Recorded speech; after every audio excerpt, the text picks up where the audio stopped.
Magandang araw po sa inyong lahat mga kaibigan at mga kapatid. Welcome po kayo sa atin pong muling pagtatanghal ng atin pong Lands of the Bible series at welcome po kayo.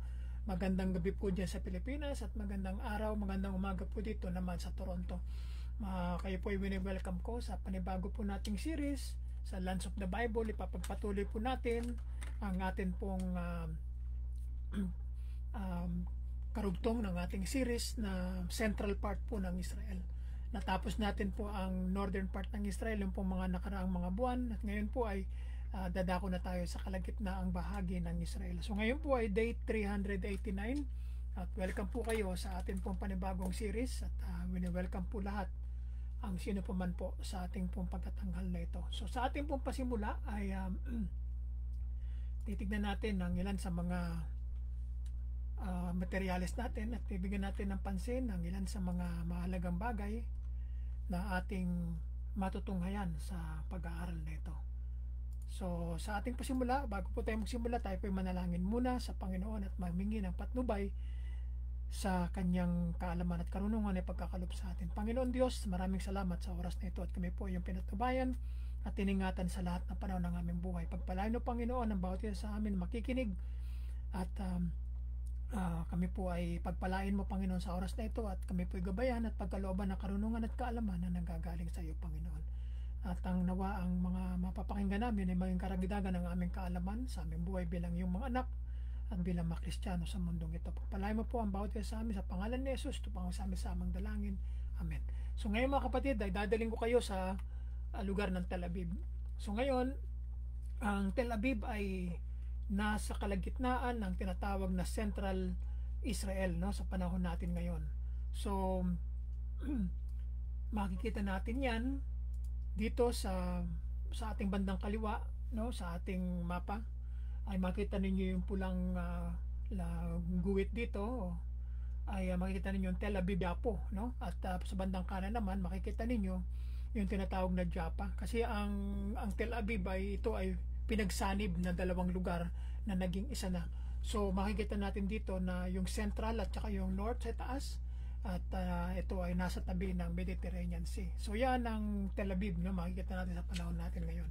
So ngayon tingnan natin, ang Tel Aviv ay isang modernong lungsod ng Israel, no. Ito ay bago lamang itong itinayo, no. Hindi ito ancient, kundi ito ay makabago, no. Halos ano na yan, sabihin natin 100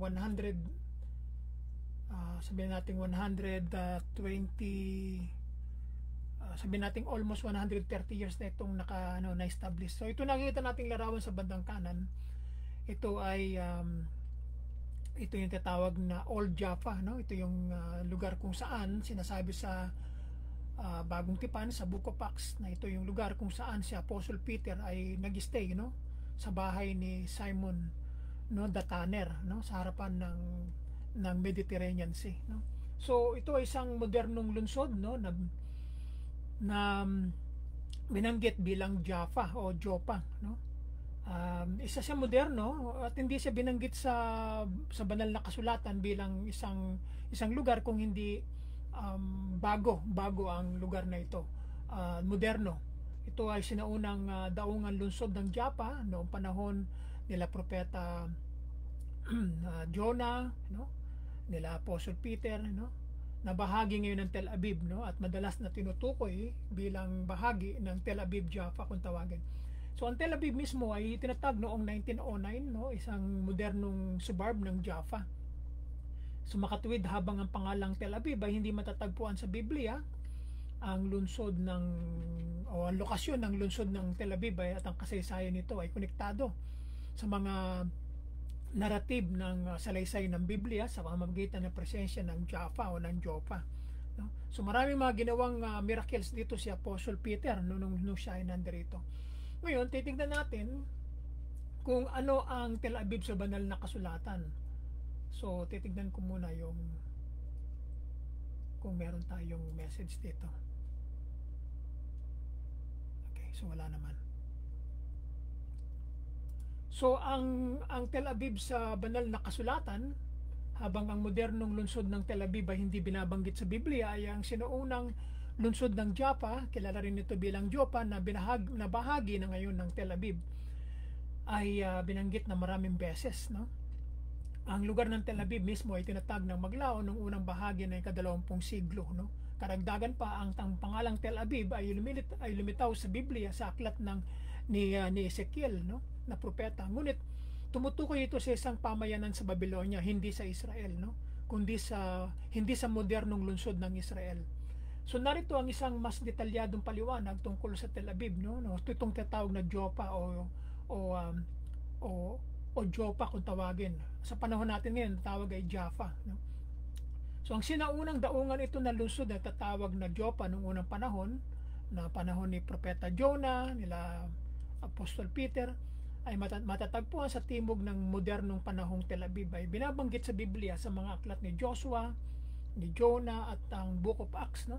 Sa aklat ni Joshua, ang Jaffa o ang Joppa ay tinalaga ito para sa mga tribo ni Dan, no? Binanggit sa Joshua chapter 19 verse 46. Ito binigay sa kanila. At sinasabing si Propeta Jonas ay sumakay ng isang barko mula dito sa Joppa papunta sa Tarshish, no? Na binanggit sa Jonah chapter 1 verse 3, no? Hindi siya sumunod, no? At siya ay umalis at ayaw niyang sundin ang pinag-uutos sa kanya ng Panginoong Diyos. Sa Bagong Tipan, sa Book of Acts, si Pedro ay may isang pangitain dito sa bahay ni Simon the Tanner o na magabalat, no? Dito sa Joppa, na binanggit sa Acts chapter 10 verse 5 to 16.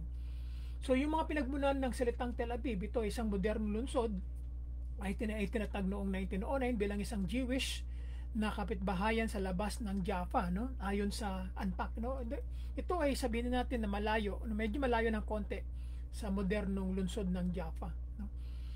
So ang Tel Aviv sa aklat ni Ezekiel ay binanggit, no, sa chapter 3 verse 15, ay ang pagiging kasama ng mga exiles na mga tapon sa Tel Aviv na sa tabi ng kanal ng Kebar sa Babylon, no?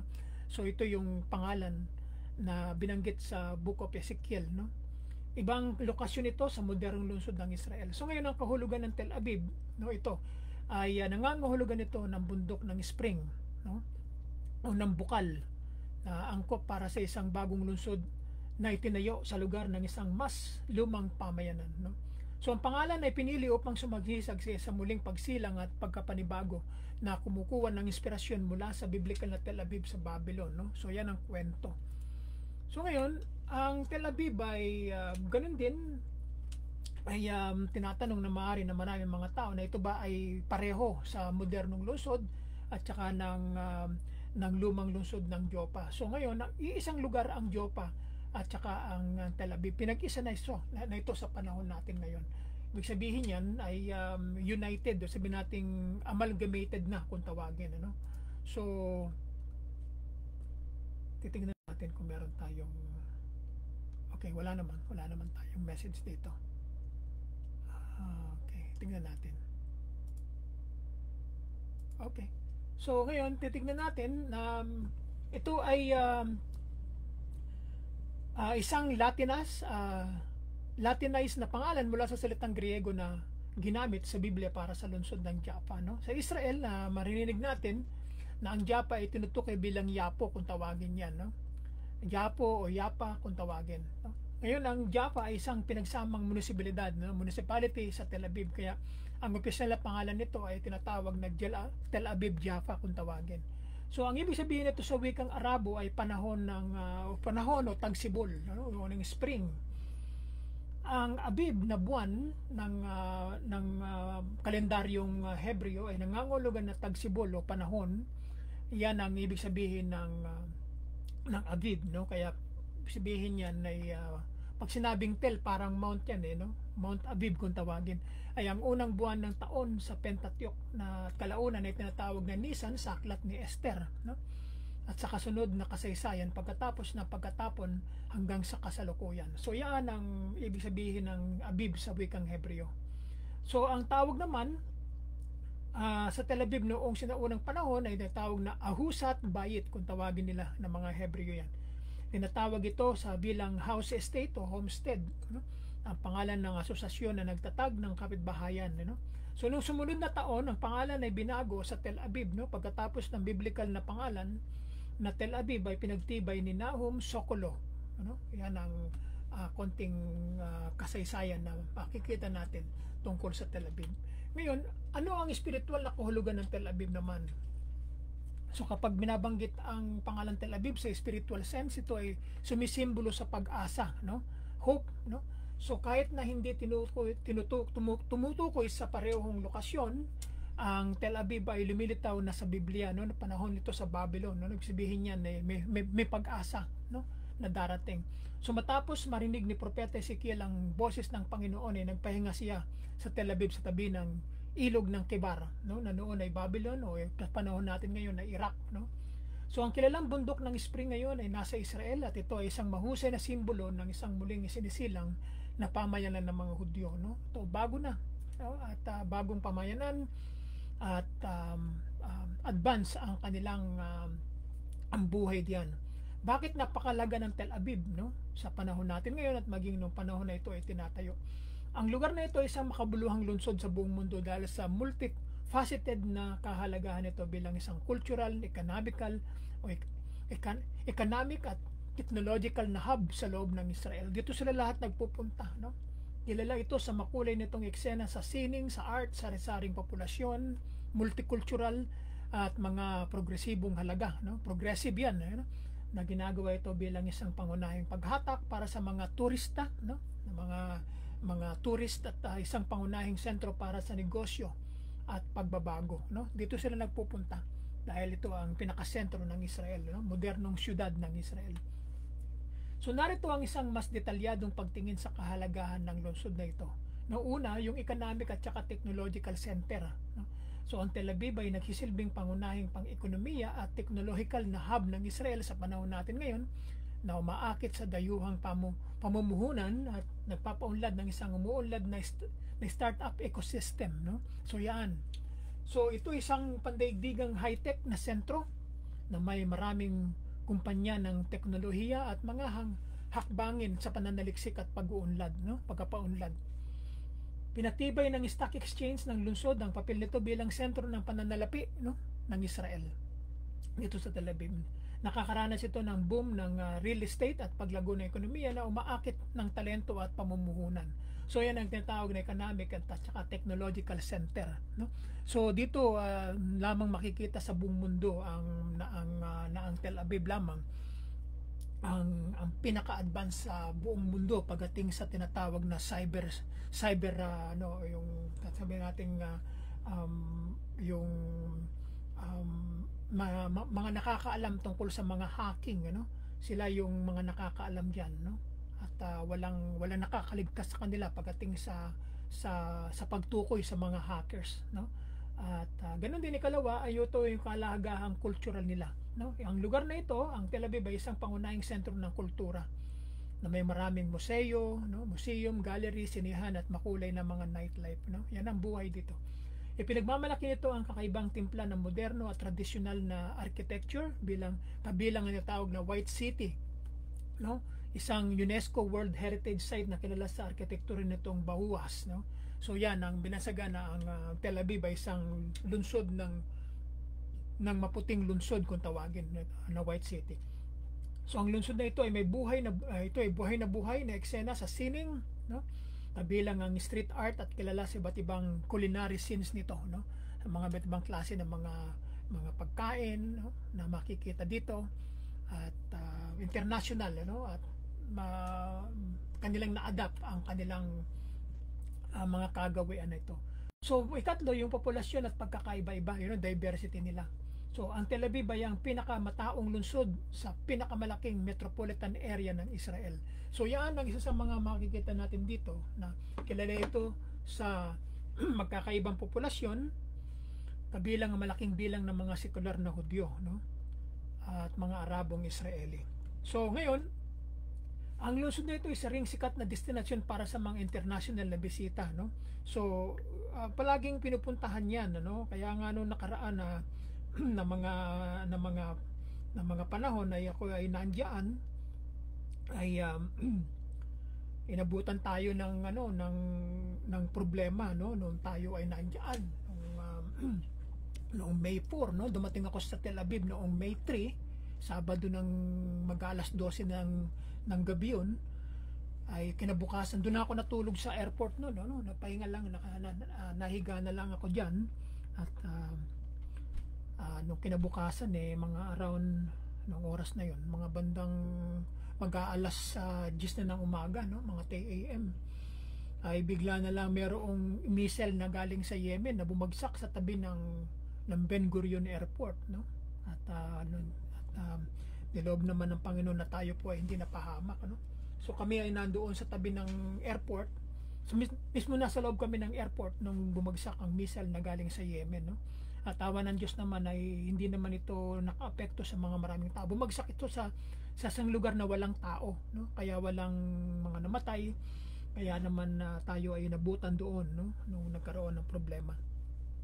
So ang Tel Aviv na ito ay natatanging lokasyon at pamumuhay ng mga tao, no? Isang coastal city ay nasa tabi ng Mediterranean Sea na nag-aalok ng mga napaka mamanghang beach at isang makulay na beach culture, no? So yan. So ang Tel Aviv ay lokasyon na ginagawa ito isang maginhawang lugar para tuklasin ang iba pang mga bahagi ng Israel, no? Nakaka-relax dito pag kayo ay nagpunta. Nakakaakit ng malawak na hanay ng mga tao at ang kanilang kakaibang timpla ng urban sophistication at nakakaistilong beach culture ng lungsod, no? Talagang malaya kang makakakilos dito, hindi kanila pakikialaman, no? At i-welcome kanila, no? International, kung sabihin talagang pinupuntahan ng mga tao. So ngayon, umiiral na ba ang Tel Aviv bago ang Israel? So ang tanong na ito ay hindi pa tayo umiiral. Ang umiiral lamang ay yung natawag na Jaffa, no? Itong Joppa kung tawagin. Sa kalaunan, ito ay nung nanalo ang mga maka-urban na Zionists, ito yung mga katumbas ng mga makabayan, ano? Yan yung mga sabihin nating mga fighter, no? Yung mga sabihin natin gustong maging independent, yung talagang makabayan yan, no? Itinatag ng ang Tel Aviv noong April 11, 1909, no? So ang Yaffo at Tel Aviv ay dalawang magkahiwalay na lungsod hanggang sa pagtatapos ng digmaan ng kalayaan ng Israel. So yan ang kasaysayan nila. Noong 1949 na ang dalawang lungsod na ito ay naging isa at natanggap ang pangalang Tel Aviv-Yaffo, no? Pinagsama ang dalawang pangalan at isa ng bagong lungsod, no? Ngayon, meron pong isang pagtingin, no, sa katauhan ni Ayala Melo, no. Siya ay gumawa ng isang article, no, na merong tatlong kwento na pinagmulan, no, ang lungsod ng Tel Aviv, no. Maraming kwento kasi. Kaya bilang isang Hudyo, Israeli, ay kanyang ibinahagi sa kanyang vlog, no, sa kanyang article, na kinilala niya na mayroong tatlong kwento na pinagmulan ang lungsod ng Tel Aviv, no, hindi lang isa.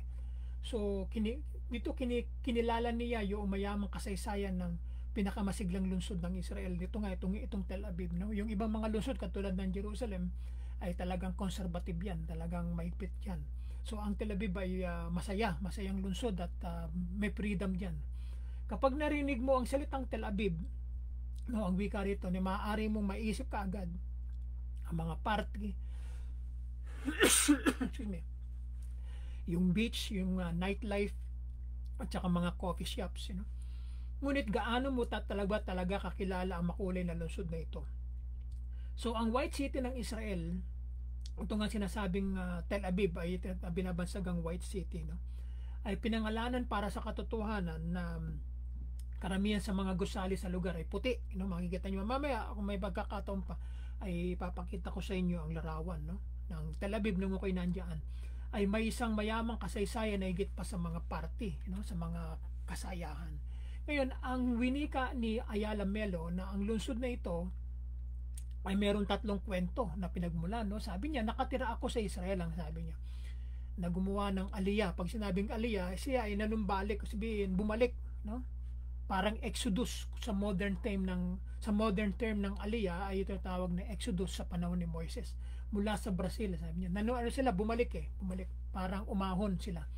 14 years na ang nakakaraan, sabi niya. Habang nag-aaral ng sociology sa Ben Gurion University, ay nagkaroon siya ng pagkakataong sumisid ng malalim. Pinag-aralan niya, no? Pinagsunugan niya ng kilay ang mga kamangamanghang pinagmulan ng Tel Aviv. Talaga ni-research niya itong kwento na ito. Sabi niya, sa katunayan ay mayroong hindi bababa sa 3 magkakaibang mga salaysay tungkol sa kung paano nilikha ang Tel Aviv, ang winika niya. At bawat isa ay nagbibigay liwanag sa iba't ibang aspeto ng lungsod na maaari pa ring madama hanggang ngayon. Sa susunod na bumisita ka sa Tel Aviv, sabi niya, sana ay matulungan ka ng mga kwentong ito na tuklasin ang lungsod na may bagong pananaw. No, yan ang winika niya. So ngayon, ang kwento, unang kwento na pinagmulan ng kwento ng Tel Aviv ay yung pagbuo ng kapitbahayan o ng community ng mga Hudyo sa Yapo. No? Ito yung unang kwento. Bagamat tinatawag ng mga maraming tao ang lungsod ng Tel Aviv, na ang opisyal na pangalan nito ay talagang Tel Aviv-Yapo, na tumutukoy sa dalawang magkahiwalay na lugar nito, no? Magkabila. Yung modern city ng Tel Aviv ay nasa bandang kaliwa, at yun namang nasa kanan, at yun namang Yapo, yung ancient city of Yapo ay nasa bandang kaliwa, no? Magkaano lang sila, medyo malayo ang distansya, pero naging isang syudad. So ang Yapo ay isang sinaunang lungsod na itinatag noong mahigit na 3,000 years, no, na ang nakakalipas. So ang Tel Aviv sa kabilang banda ay isang bagong Hebreong lungsod na itinayo ng mga Sayonista noong ika-20 siglo, no. So bago umiiral ang Tel Aviv-Yapo, mayroon lamang na port city na to na kilala bilang Yapo, no. Diyan sumakay ng barko si Propeta Jonas, no, sa dalampasigan, no, sa city port ng Yapo, na hanggang ngayon ay nandiyan pa rin. Ayan ang pagkabanggit. Noong kalagitnaan ng 19th century, sa panahon ng Ottoman, ang Yapo ay naging isang kilalang lungsod sa region na kilala sa paggawa ng mga prutas na citrus, ng mga oranges, no? Yan na naging sikat na lugar, at ito ay ini-export sa iba't ibang bansa dito sa gitnang silangan. Noong panahon iyon ay karamihan sa mga residente nito ay mga Muslim. Ngunit doon din nakatira ang mga Hudyo at mga Kristiyano. So 3 grupo ng mga tao ang mga naninirahan dito. Habang lumalago ang industriya ng citrus o ng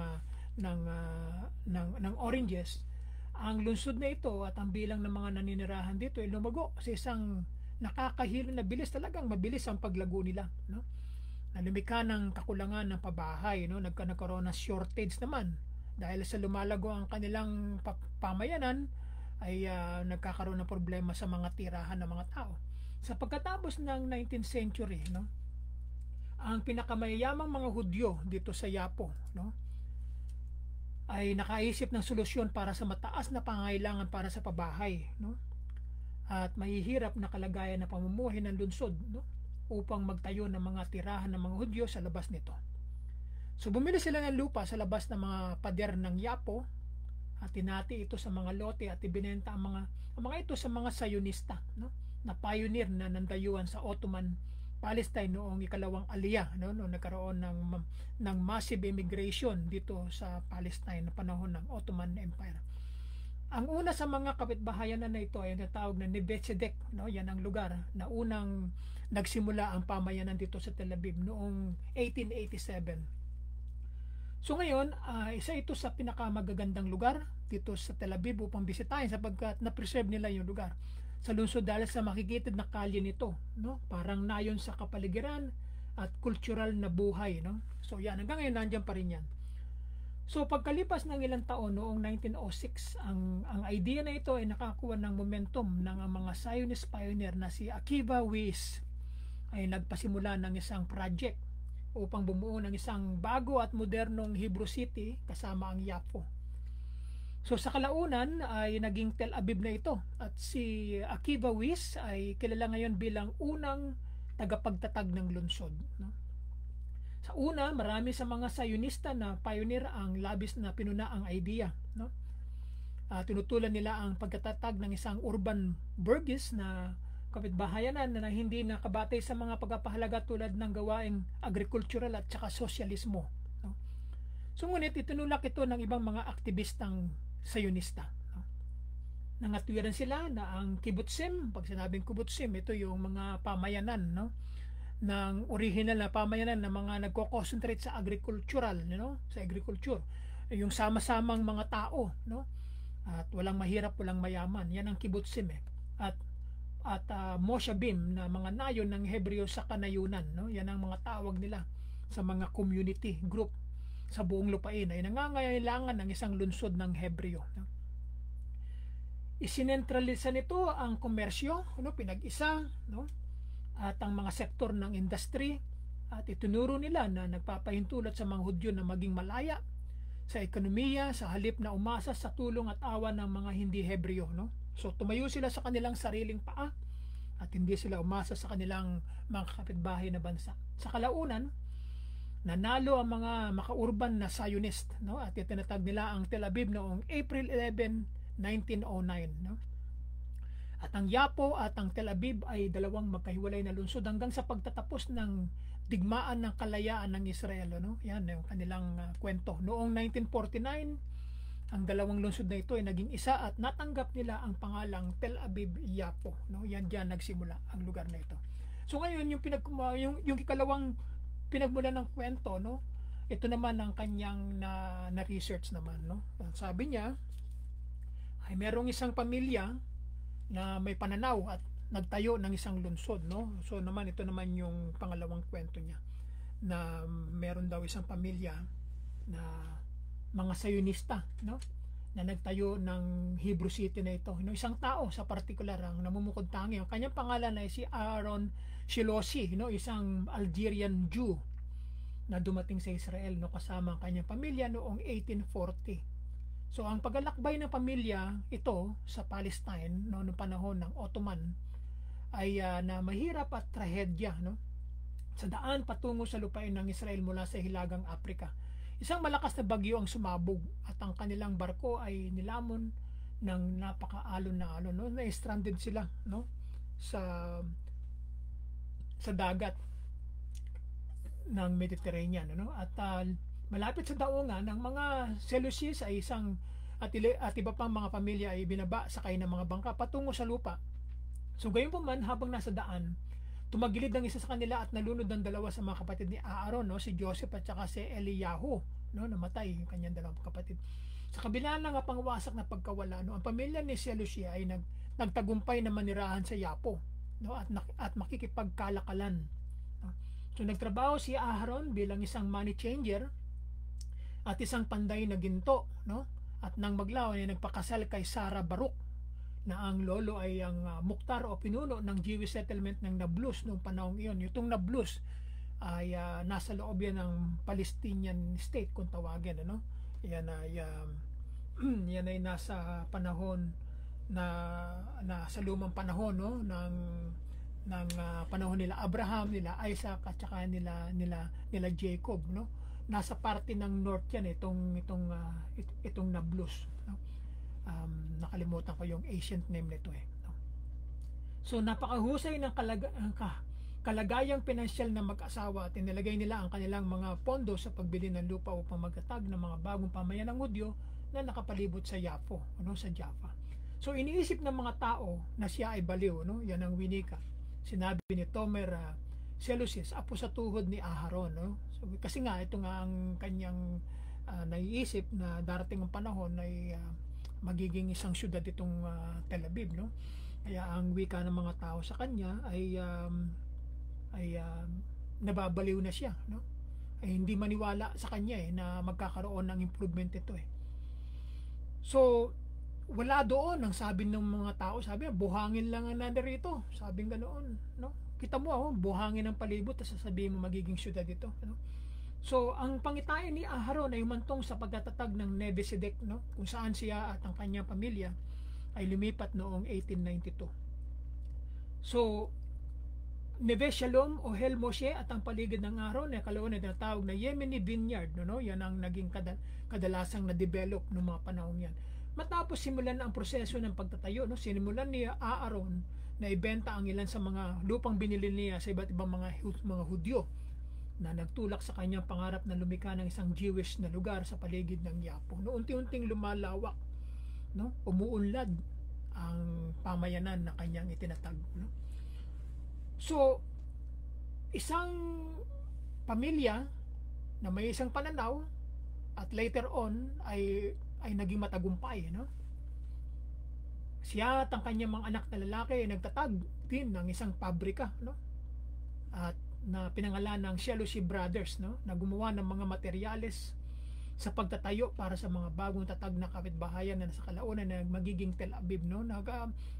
Nag-provide sila ng mga materyales para sa pagtatayo ng mga pamayanan, mga bahay, mga gusali, ano? Talagang sinimulan talaga nila, no? Nagkaroon ng 7 anak sina Aaron at saka si Sarah, at sa ngayon mga 450 katao na ang bilang ng kanilang pamilya na karamihan na nakatira sa Israel, no? Dumami ang kanyang lahi, no? Ngayon kilala si Aaron Shelushi bilang tagapagtatag ng Nebuchadnezzar, no? Binigay sa kanya ang credit ng pagtatatag ng lugar na ito. Ngayon, ito yung pangatlong kwento, no? Mula sa eclectic naman hanggang sa estilong bahuwas na arkitektura. Ngayon, itong eclectic, kapag nababanggit natin, ito ay ibig sabihin yan ay galing sa iba't ibang mga estilo, no? O mga iba't ibang mga pinagmulan, no? Yan ang ibig sabihin ng eclectic, eh. Pinagsama-sama yan, eh, no?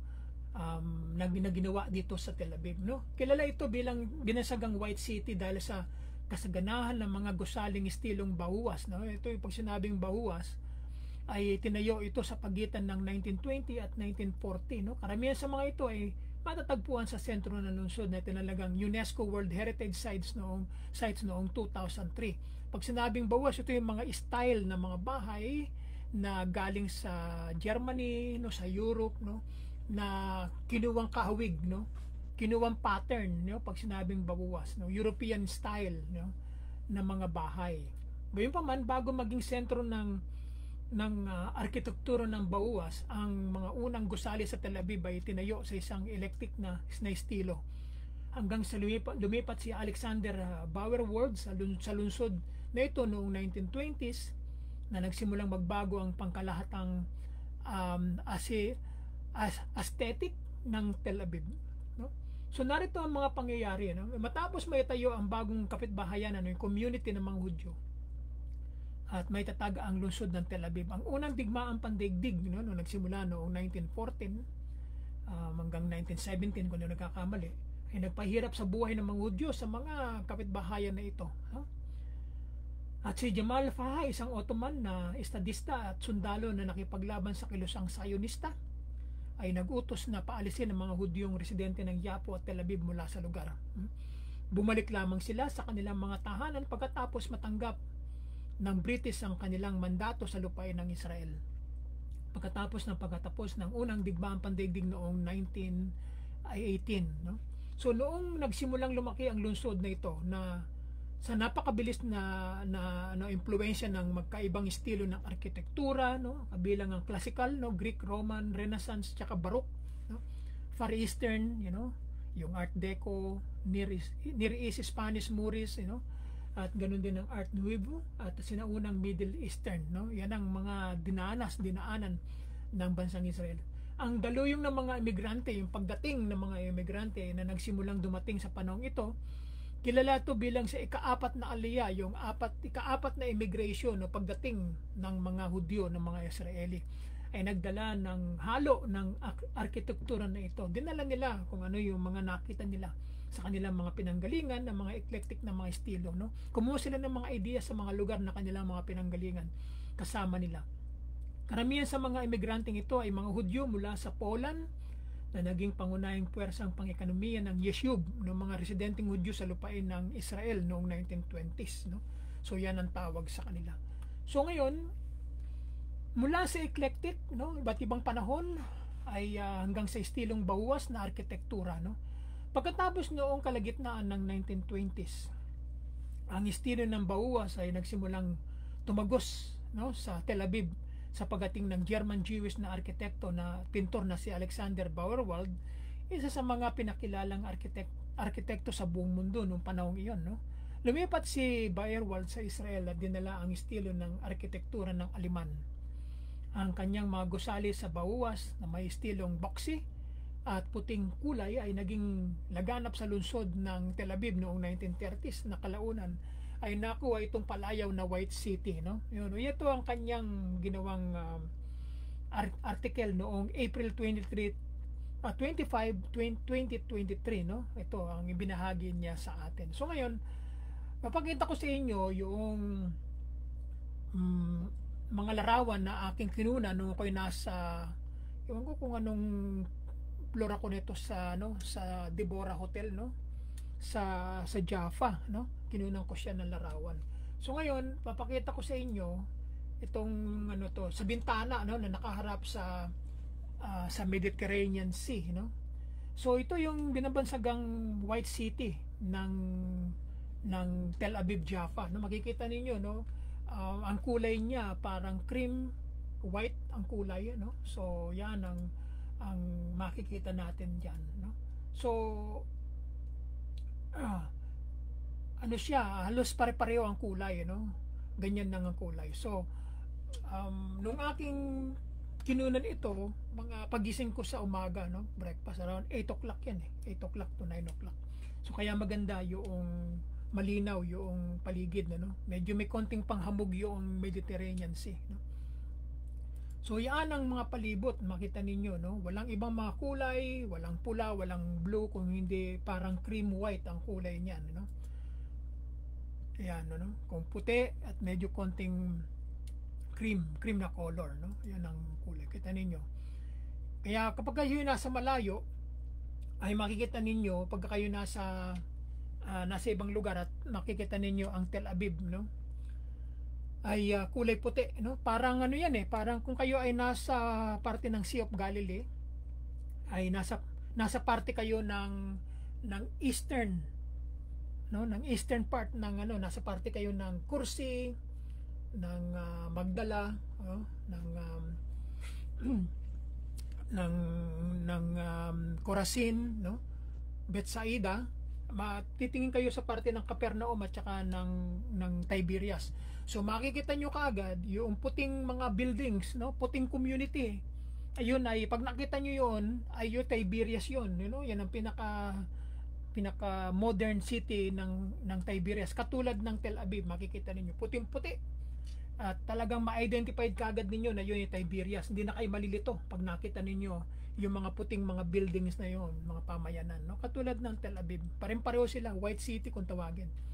So makikita ninyo ito, napakalinaw, no, nung ako'y nasa itaas. Nakalimutan ko kung anong floor ako nito napunta, no, sa dami ng mga lugar na napuntahan na, no. So yan, napakataas din, no. So yan, kulay puti, no, just puting iba't bang kulay siya, pero halos generally white ang surroundings niya, no.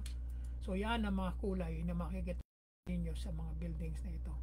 Noong panahon ng nung ngayon may ceasefire ang Iran at saka ang Israel, wala na muna mga putukan, mga missiles, So ang tinitira ng Iran ay itong Tel Aviv, no? Kasi nga 80% ng mga tao ay naninirahan dito sa Tel Aviv, no? Kaya diyan nila tinitira yan dahil maraming mga civilians, mga citizen ang mga naninirahan sa lungsod ng Tel Aviv, no. Mga buildings sila ay mga matataas, tsaka kaya maraming mga damages ang nangyari ng mga panahong yan, no. Kaya ngayon, nawa ng Diyos, ay wala, tigil putukan muna sila ngayon.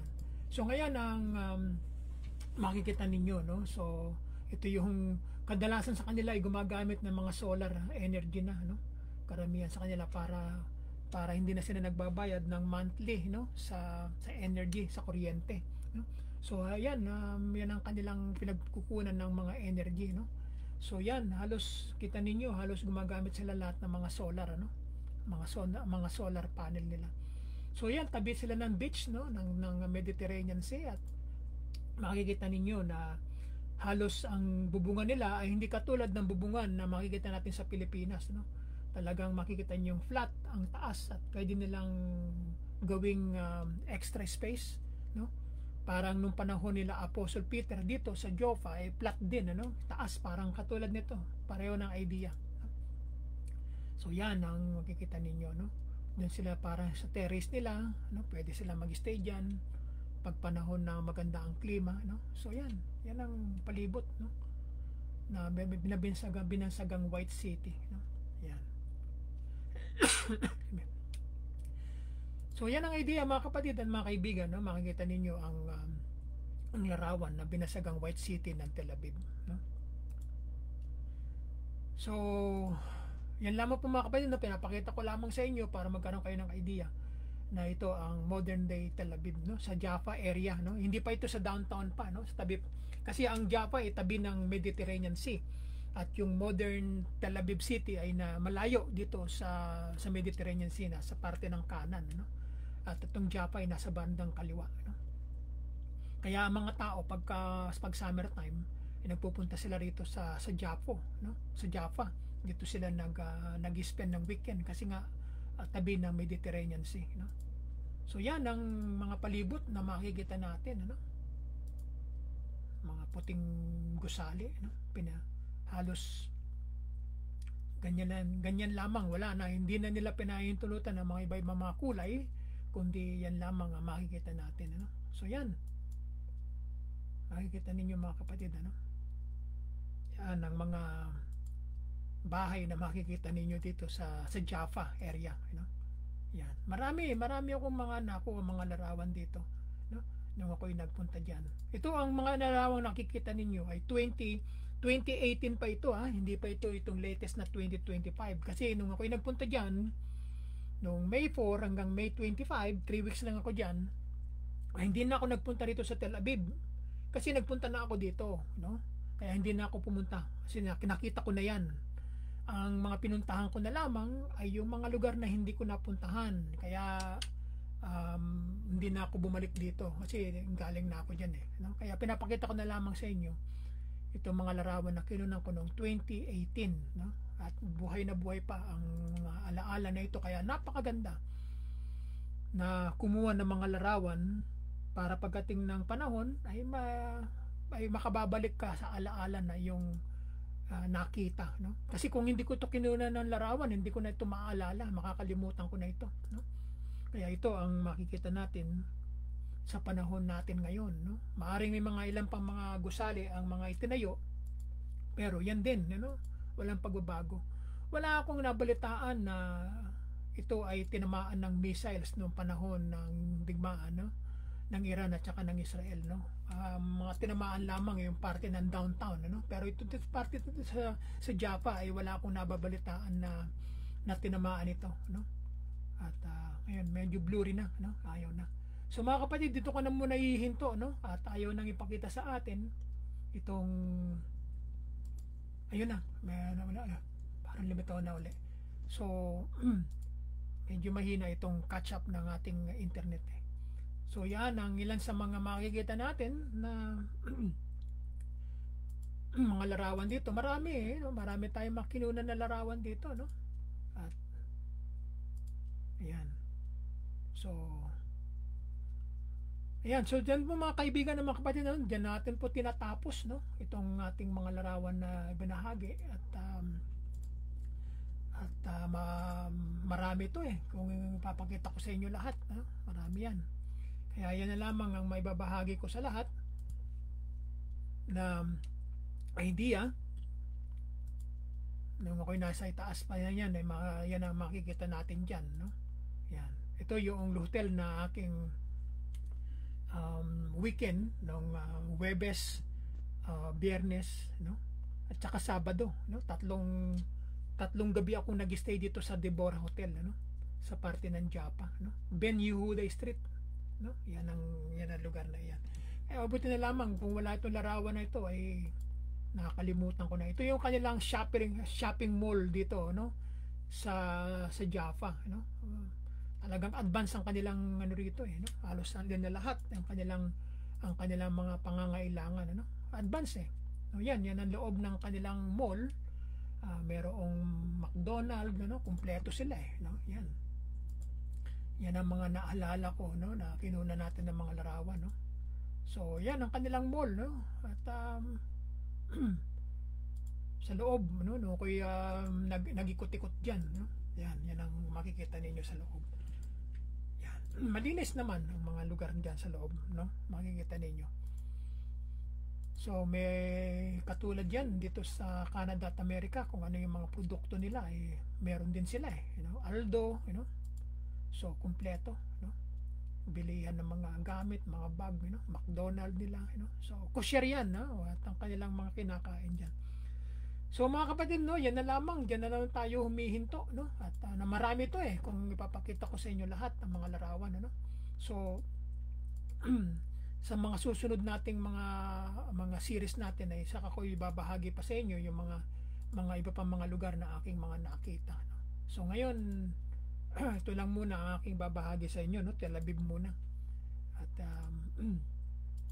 yan ang mga makikita ninyo. Ito yung Burger King naman, yan kita ninyo ang presyo 24.90 shekels, ang combo niyan, kung ano sa Pilipinas at kung ano pa man ay hindi ko alam. Dito sa Toronto siguro mga nasa nasa mga almost 20 Canadian dollars yan ang halaga niyan.